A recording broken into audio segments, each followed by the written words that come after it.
All right, here, listen up, folks. I got a problem. Fans hate Mad Lions. No matter what they do, good, bad, ugly, doesn't matter. They've always got a problem with it. I need solutions now. New guy, what you got? How about we make them lose in a very bad way, like a 7th sprint?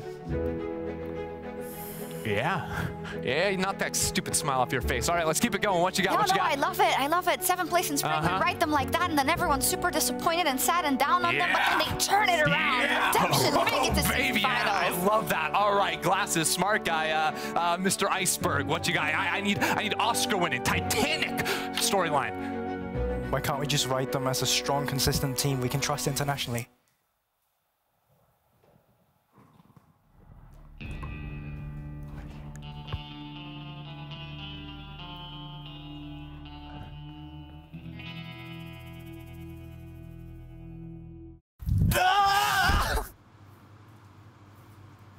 But it was a good idea.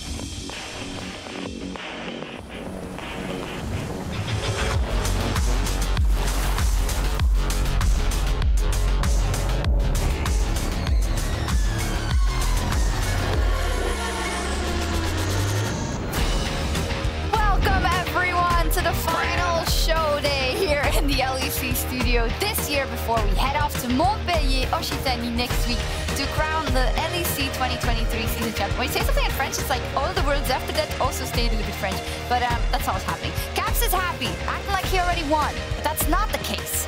We'll be the judge of that. Well, we won summer. Yeah. Just not the season. Yeah.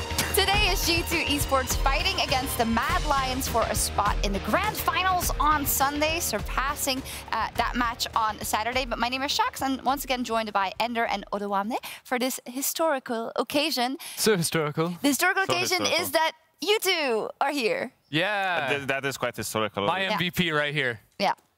Yeah, I mean, not every day you get to hang out with your, like, biggest fan or idol. So it's true. It's true. Well, Goldberg gets to work with me every day, so he knows what it feels like. He's right there. I was kidding.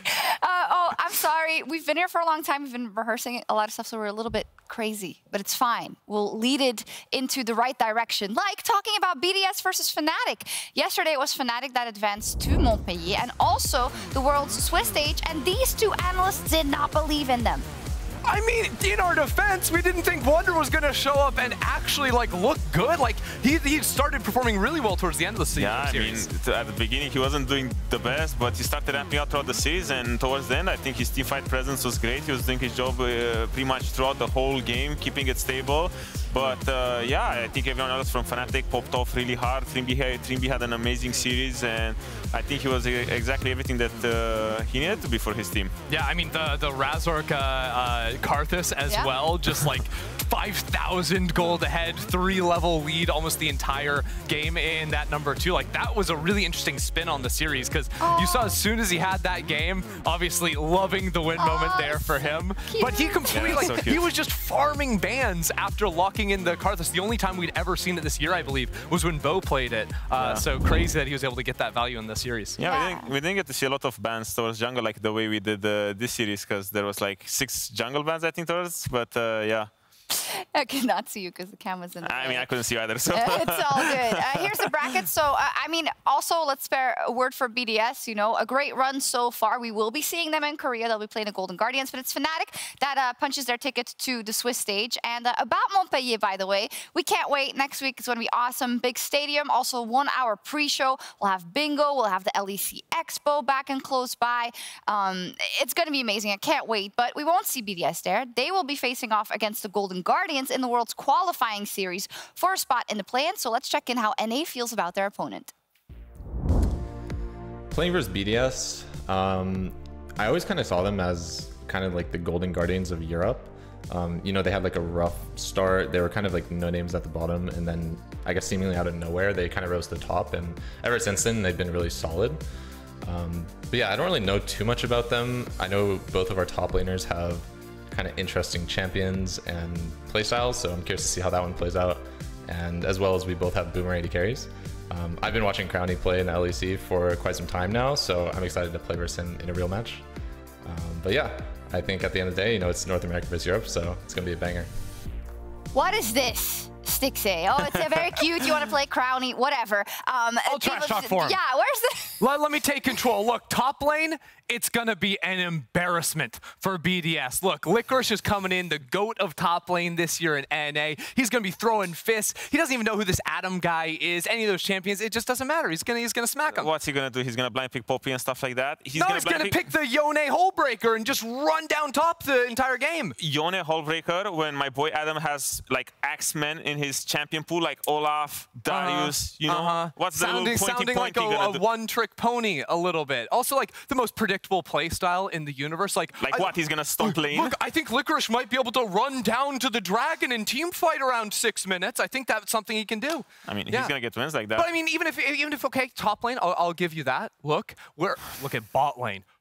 What a glow up this man has had this year. Absolute machine. And if the meta stays on engaged supports in the bot lane, you're not going to be able to match that down on the bot side of the map. I'm sorry. The laning is going to be a little bit too strong. Yeah, Golden Guardians is just too good. We can move on. No, I actually don't think we can, because the streets were also talking during MSI, and the streets were saying that Golden Guardians were owning all the LEC teams in scrims. You're not going to disagree with the streets, are you? No, I'm not. He's not going to disagree with the streets. I think he's conflicted because he's like, he doesn't really want to defend VDS. Like, why would he? I mean, I was just trying to have a fist fight. Just a hater. Yeah. It's true. But Odo, I have something you might want to talk a little bit more about, because you don't get to play top lane in LEC anymore, but other people do. Oh, man. So maybe you can teach us something, because Goldberg's standing by. He's our one trick. Shyvana, teach us something. Yeah. What? Okay, Goldberg, hit me up. Yeah, what do you got in store for me? I'm a biggest fan. Now, you know, let me take a moment real quick. All right, top lane, you're pretty good at this. So I got a few clips I want you to talk about. Yep. At least second best in Europe. I think we can give you that. But ooh, let's take a look at that's high praise. But let's take a look at the best one, because this is a special we've seen from BB quite often. It's Kled into Renekton. Now we've only seen the click into Renekton specifically. Why is that? I think it's good that especially for today's matchup, because it's something that not a lot of people play. Renekton being a strong meta pick right now, he's looking to play very aggressive level 1, because that's where Kled's strength lies in this matchup. He's trying to zone from these like 3 minions over here. He wants to trade his HP, because right now, even if he loses his mount, he gets to... Renekton doesn't have enough damage to just kill him level 1. And as you can see, he made the lane very, very volatile. And now he got Prio, and he's going to get level advantage. And right now, given on how Yike's jungle path is going to look like, they're either going to look for a level 3 dive on top here with XP lead, or to invade on Krugs. And right now, you can see this 2v2 is super, super strong. Renekton doesn't even have 50 rage, and now it's a great engage from Yike here to just Q flash on the Ivan, and BB follows up well. And right now, they play to Kled's win conditions so well right now, and right now it's a little bit of a misplay, because Rel ends up tanking the tower. It would have been better if BB tanks the tower, so he can reset the passive. I can tell you, BB said, "You tank. I'm not tanking this." You can call it a misplay if you want to, but he didn't want to. But it's good, because the thing is, they have a reliable point and click CC with Rel. So the 1-for-1 was good there because of the wave. And now it's just every time the wave bounces and Kled gets an XP lead and a goal lead like this, he can look to make it volatile, because he kind of works like Elise, where everyone on top lane needs to be terrorized of Elise because she can reset tower aggro. Well, Kled can do that by himself with just the way his passive works. Every time he will fall off his bike, the tower is not gonna like hit him anymore, and he can just pretty much tower dive by himself. So what you're saying is we probably shouldn't expect blind pick Renekton. There's probably a click coming into it. Yeah, it's gonna disrupt a little bit of the draft phase today. This Kled pocket pick that is happening, and it's gonna be interesting to see the adaptation. Now, I was asking you as well. All right, Odo, what clips would be interesting to break down? And you told me that there has been some cool things happening in the LCK with Jax. We haven't really seen it in Europe, but why is it this was a clip that you wanted to break down? Yeah, this is a strat that is happening quite often, and it's been happening not so much in EU in the official initial games between our screens as well. Jax being such a strong laning pick, or like such a strong level 1 pick, he can get prime into almost any champion in the game. And what he's doing here, he doesn't want to push too fast. He wants to stack 3 waves so he can go for something that we haven't seen, I think, at all until this season, because Jax rose to popularity so much. But now he's going to crash the 3rd wave, and he's going to look to proxy on the 4th wave and look to get the base so he can abuse his cheetah recall pretty much. It's like an advanced cheetah recall because the minions are going to stack into the tower. Well, right now, if we look at the tower, there's going to be around 8 minions that are crashing into the tower. But right now, he's going for an extra wave, which it's a little bit greedy. It gives him the Sheen base, but I think it's still a little bit of a mistake. And now he's going to get to run into the lane, arrive at the same time as the minion wave. He doesn't even need to expand TP, and he's going to be effectively laning with item advantage against the Owen that, I mean, it's Owen. He can build his items. I would like to show it. My minimap is kind of broken when I highlight it, but basically what you're saying is that Owen is stuck on the turret right now. He can come in on this minion wave that's going to appear in a bit. Yeah. I couldn't zoom it. My bad. And then I have another one as well, because we've seen this matchup so often. It's 9 to Renekton, which most people actually favor the 9. Why is it specifically the 9 so favored in it? Yeah, early game it's a little bit hard, but to time, when Gnar gets after 1 base, he starts winning because he gets to buy Ninja Tabi and he gets to lane and he gets to be super tanky, and then Renekton loses his prio so much. Tell me about this scenario, because the Renekton got prio here, he's just in level 6. What actually happens here? What is it that goes wrong? Yeah, I think the Gnar is messing it up a little bit. He flashes a little bit too late. He should have anticipated that this dive was going to happen because he's in little rage from the Renekton and he kind of just committed a big mistake. And so let me put the highlight on the what we're actually looking at here, Odo, because this is your game against Broken Blade, and I can see Broken Blade on Renekton. He's playing again today. I can see the minimap. There's 2 junglers right behind the both of you. Yeah. What happens here? Why is this working for the Renekton? Yeah, I mean, the Gnar player is a little bit bad. He doesn't realize that it's level 6. The Gnar player also says to Maokai, hey, look at top lane. And in all honesty, he did look at top lane. He just watched me die. So he kind of did everything I wanted him to do. Yeah. But yeah, that's enough hype for G2 today. We got 2 clips for BB doing good, so it's enough. All right, enough about the Juice's top lane role, that's what I'm saying. Because look, it's time to reveal the LEC 2023 Season MVP.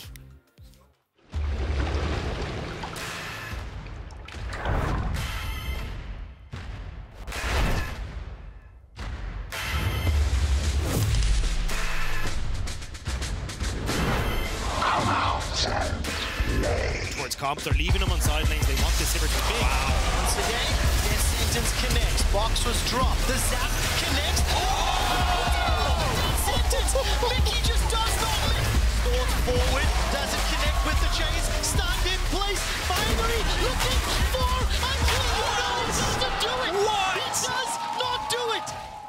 They'll find you in pieces. I'm assuming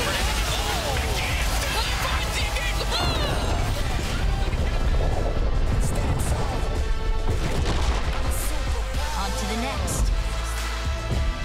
Just shy. That was gorgeous, and then here. Mickey is surviving once again. Sidestep, Peaches. Come on.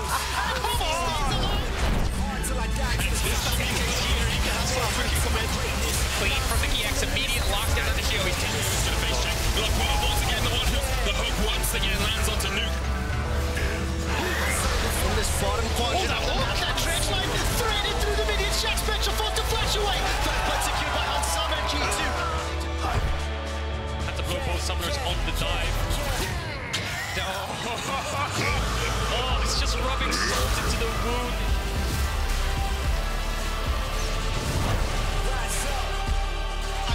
Can he pull trigger? Will he pull trigger? Seven can stand up, lockdown. G2 is focused and destroyed by G2. Who I am. Stand tall. Unbelievable video and fantastic MVP for the entire year, the entire season. I mean, he's good. Mickey. He's good for sure. I mean, best support in the league. I just think in terms of like the actual stats, I did some numbers crunching, and I actually talked to the Cloud9 stats guy, so I have a great comparison as to why he is actually my runner-up for MVP, and Odo is #1. As you can see, in terms of like damage per minute, Odo is more than 2xing. The CS per minute is really where it gets embarrassing, where Mickey's only averaging 1 minion. He's missing so many minions. Yeah, it's that's crazy. half a minion away. You know, people ridicule me when I miss a cannon, but it looks like he's missing. How does he have 2 solo kills? Yeah, that's not just -1. That's like -9 every minute. That's tough. That is tough. Actually, -11 because there's 6 minions. Twice. So but then the cannon comes, 15. And then it's actually even worse. Yeah, it's even worse. See, this is why you're the MVP. Is he just knows the numbers, and the numbers don't lie. 2 solo kills. I'm really curious who he solo kill. Like, I just imagine Mickey just running around the map. He's just finding someone. He's like solo killing him, and I'm like, probably, or something that's like that. crazy. Who knows? Supportal combat. Supportal combat, literally. Yes. Anyways, we just wanted to make you feel better. But actually, it's Mickey who's the MVP. And I needed that. of course, we'll be talking to Mickey over in Montpellier. We saw him preparing now to take on the Mad Lions. But Odo, this is really impressive, I think. We haven't seen a support get MVP in a very long time. Yeah, I think last time we got support MVP was Yellowstar in 2015.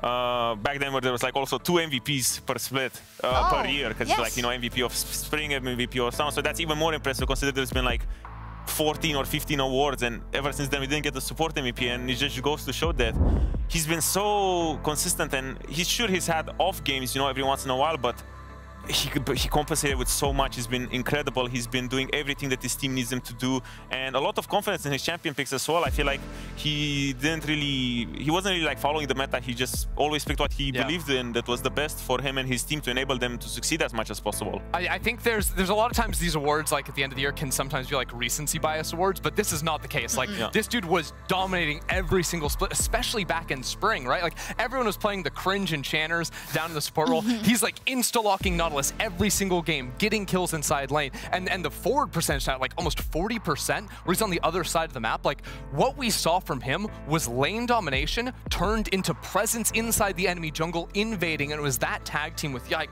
way back at the start of the year that was so sublime. And there's a couple of things that make this as impressive as it is for me. One, you said already about the support not being usually the benefactors of the MVP. The fact that he's on a team where there's a lot of players that get the attention and that can be the star player on any given Sunday.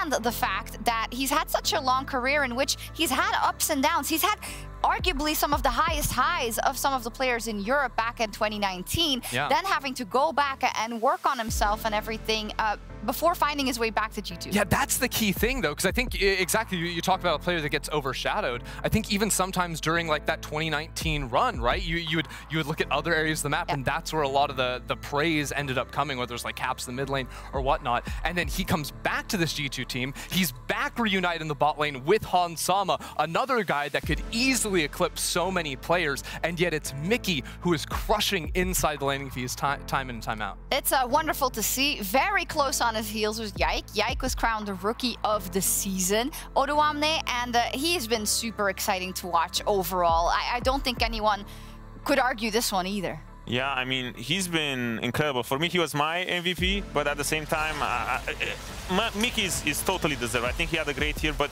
Yike coming into the league as a rookie and fitting into a team with superstars just like G2 is, you know, with everyone just showing up day in and day out, and he's able to bring this confidence and this, or like not even confidence, this rookie level of confidence where he brings out champion picks like Belvet, Lilia, Kha'Zix in a meta where no one is bringing this out, and he's doing exactly everything that his team needs him to. So he's been nothing short of exceptional this year. Yeah, and it was the fact for me that G2 knew from like week 1 that they can put him on those carry junglers, right? Like he was playing those back in Winter Split and looking so good. They were building comps around his champion pool with like Caps on the Sejuanis and the Zacs and all those tanks mid lane. Yeah, but I really think the tanks as well, specifically for Yike, the fact that he started to actually pick those up is one of the most impressive parts, because yes, he performed when he got facilitated, but when it came to facilitating the laners G2, that's actually where he didn't do too well in winter, but come spring and summer, he really doubled down on it and decided to just practice these champions, pick them every single time, and it showed how good he actually became at being a facilitator for G2. Yeah, for me, I think it's credit to G2, because usually when a rookie comes into a lineup like this, it's really easy for him to be like, hey guys, what do you need me to do? Would you guys like me to try to make himself fit into the playstyle? But instead he came and made everyone fit around his playstyle. And I think the fact that he got this much confidence from the staff around him, when the time came for him to give back to everyone and be like, okay, we gave you we empowered you for so long. Let's have you pivot a little bit towards these meta picks.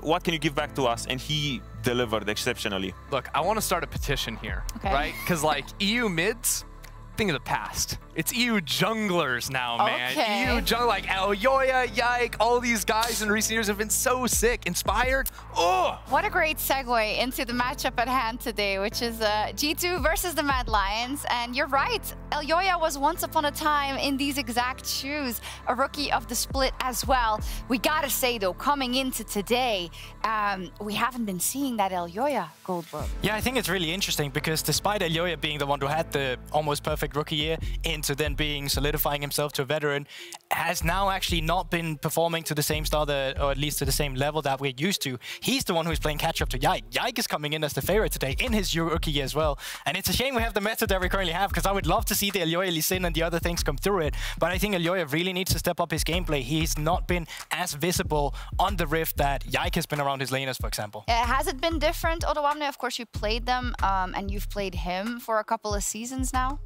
Yeah, I mean, definitely in 2021 when he came in as a rookie and they won, I think, twice, when they won Spring and Summer.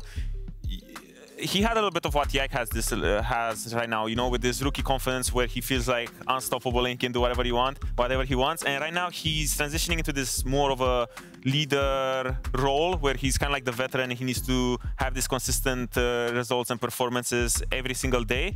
And yeah, you could see his impact kind of change since 2021. Yeah, and I think also sort of like coming into this new patch as well, that's where you need to see a little bit of adaptation, because like we're going into a world where like maybe AP junglers are just like much better, right? And you already had a guy like Yike that was playing that towards the start of the season, the Ivern. So there's a lot of like transitions going on right now just within the jungle role. And I think that's definitely going to push him, but maybe where he can get it back. Exactly, and we'll see how both teams choose to attack these drafts we're going to see today. But Odoamne, you of course played the Mad Lions. It was a 3-0 in their favor, but is there more than meets the eye to that result?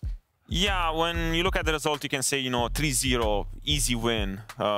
Excel didn't even pick up a single win, but their early games have been shaky. Even in the first two games where we were kind of dominating in the early game, their numbers were not good. They were averaging 1.1k gold down at 14, and I feel like against a team like G2 who has, you know, this style of being really, really dominant in the lane, but also their fundamentals and the way they approach mid-game and objective setups is so clean.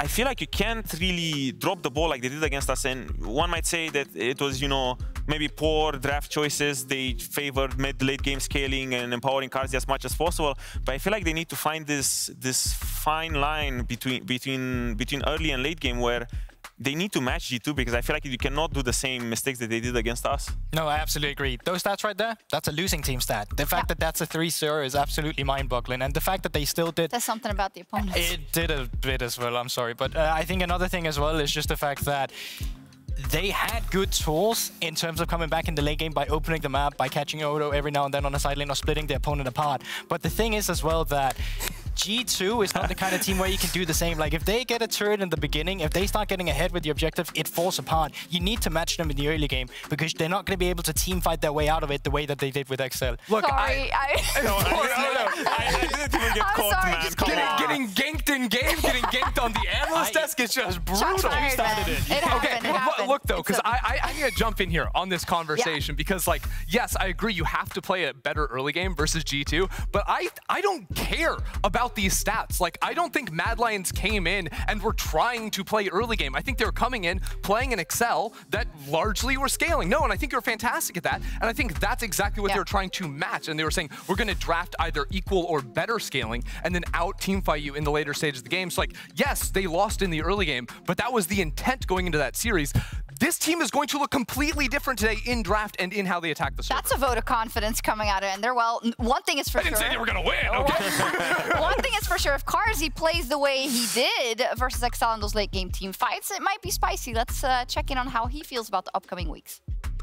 I'm pretty excited to go to Korea now. Even if we end up fourth, we are still going there. So that's really exciting. I've never been to Korea. And also I'm excited to play Korean solo queue. So yeah, I'm very happy about it. Also, we showed that we are pretty good right now since we just stomped Excel in this BO5. I'm very excited because I've never played in like a really big crowd and I expect a lot of people in the Montpellier. So for me, it's going to be like a next step in my career where I can play in front of a lot of people. I think it's going to make me play even better. Very exciting for Carzy to be able to play on that, one of the biggest stages, he says, which I actually didn't think about yet. But yeah, they had, of course, the COVID year where they had their victory, I believe. And then after it was in the studio as well. So they did play MSI, but LEC itself, yeah. They don't do well there. Yeah. No, but yeah, it's going to be cool to see them over there. But it'll be the question if Mad Lions will be going straight to the grand final if they win here today, or if they'll be playing Fnatic first on the Saturday. But this guy has been phenomenal, and Goldberg, it's going to be very, very important today as well. Oh, absolutely. I'm curious to see what kind of style they're going for, because there was the approach that Ender was talking about as well, where it's a scaling, and that's the style that Carzy has been absolute best at. But I don't think it's enough. I do think that you need to match the G2 bot lane, maybe not in the early game of finding 2v2 kills, but you do need to have some sort of power that allows you to go for the objectives, like a Drake or rotation for Herald, because if your stats mimics what they did against Excel, once again, G2 will take over. And I think the bot lane matchup is a great way to do it. If not for Carzy to match Hansama, at least for Hylissang then to influence the rest of the map instead. Yeah, I feel like Carzy, it's been a tough player to read, especially in terms of like community sentiment, because like throughout his career he's had like ups and downs, of course, but then like when it comes to big games like this, like he will just put on clinics come the team fights. Now, granted, once a series there will be a moment where he just gets picked. It happened in the series versus you. It literally happens once a series, but that's the thing. It's the difference. Which between... ADC doesn't miss position? Yeah, sure. You know, this guy. No, but in all honesty, it's the fact that he will just like almost silently carry games in terms of community sentiment, because that one game will like take something away, but so consistently, like even he'll bounce back in a single game and be dominating after he gets picked. Definitely so, and there's so many players we haven't even touched on. It's just because it's a stacked matchup, because these are the two best teams of 2023 of our LEC season in the way it is formed now. Is that a sock? Is that... No, that's a neck warmer. Yeah, of course. Yeah, get the blood flowing. Could be both. Anyways, these are the two best teams we've had this year. Of course, G2, Odo Wamne picking up 2 titles. Mad Lions also picking up another title in the middle, but they are the two teams we're looking at when it comes to the top of Europe. Yeah. It's an interesting point because you say Mad Lions consistent, and I feel like a lot of time people are ready to brush them off.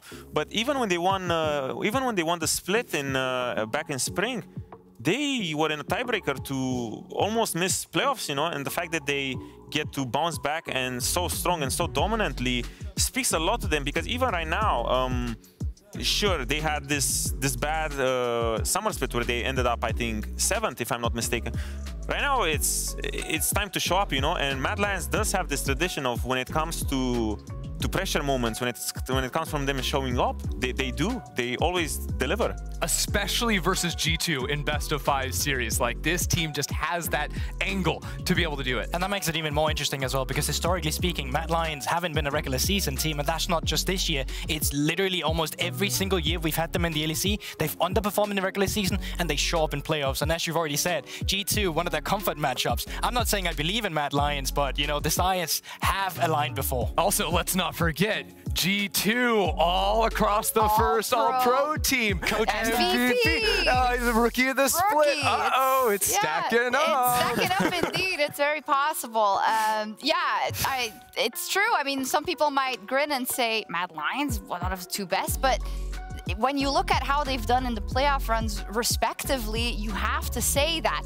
And they are a team that everybody loves to hate. So let's see what happens today as they go into their huddle. Would be, of course, a great honor for them to go straight to the grand final. But G2 has their eyes on the prize as well. Let's see what happens and who gets their ticket to Sunday. It's time for our LG Ultra Gear Match of the Week. G2 Esports versus the Mad Lions.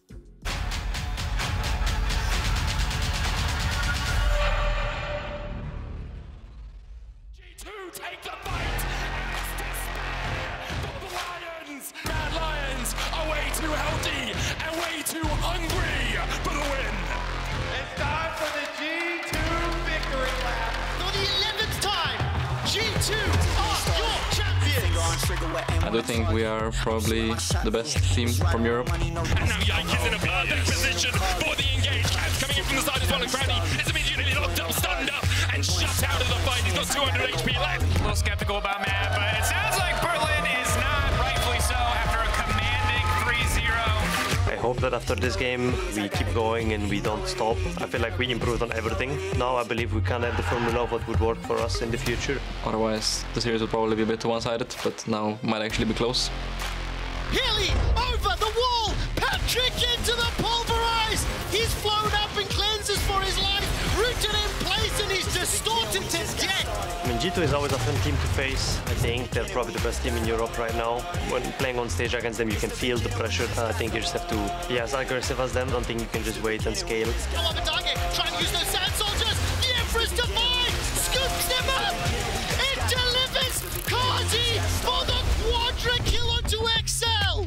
This is the only team that won against us, so we really want to stomp them. And I think we can do it again. Mostly we just want to make sure that we keep them down so they don't get too overconfident. So if we share that confidence, they probably won't recover. TP invested by G2 as he's going to charge behind the tower. Flash Magnet Storm. Crowny trying to get away, but there's no time on his flash. I go straight to the finals, play the finals versus whoever we meet, and just win it all. I think it's the best shot we can have to show everyone that we are domestically one of the best teams in the region. We do have some strengths that we're actually saving for Worlds and that we might pull out only if we really need to. I think against G2 we will truly see if we are back or if we are gonna stay the same. It's the beginning, we just got started.